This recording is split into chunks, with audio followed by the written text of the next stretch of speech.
నువ్వు శరీరంలో ఉండి శరీరాభిమానిగా జీవుడుగా అనుభవించేవి ఏవి కూడా బ్రహ్మాండ సాక్షి మాయాతీతుడైన బ్రహ్మమునకు లేనే లేవు.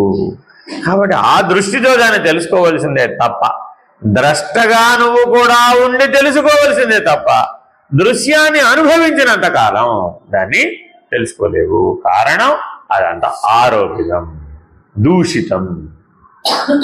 అది ఆరోపితం, దూషితము. కాబట్టి సకల జగత్తు భ్రాంతి చేత ఆరోపితం అవుతున్నది కానీ ఎండమావుల చే తడియుటాయను ప్రయోజనము కలగనట్లా పరబ్రహ్మమునందు ఎలాంటి అవిద్యా లక్షణములు లేనే లేవు. ఇవన్నీ ఏమిటండి? అవిద్యా లక్షణములు. ఈ జీవ లక్షణములు, వ్యవహార లక్షణములు, ఆఖరికి సృష్టి స్థితి లయాలు కూడా అవిద్యా లక్షణం. జనన మరణాలు అవిద్యా లక్షణమే, శోకమోహాలు అవిద్యా లక్షణమే, ఆకలి దెబ్బికలు కూడా అవిద్యా లక్షణమే.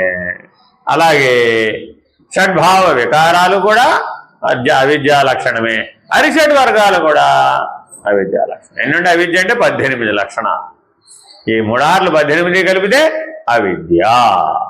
ఈ 18 లక్షణాల చేత బంధించబడేవాడు ఎవడో వాడే జీవుడు.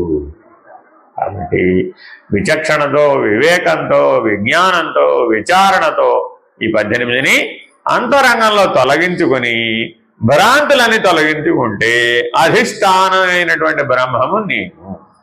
ఈ 18 తొలగిపోతే అధిష్టానమైన బ్రహ్మమే నేను. ఇదే ఈ 18 మెట్లు ఎక్కడం అంటే. ఈ 18 మెట్లు ఎక్కితే తత్వమసి అనే మహావాక్యోపదేశాన్ని మనం పొందగలుగుతాం.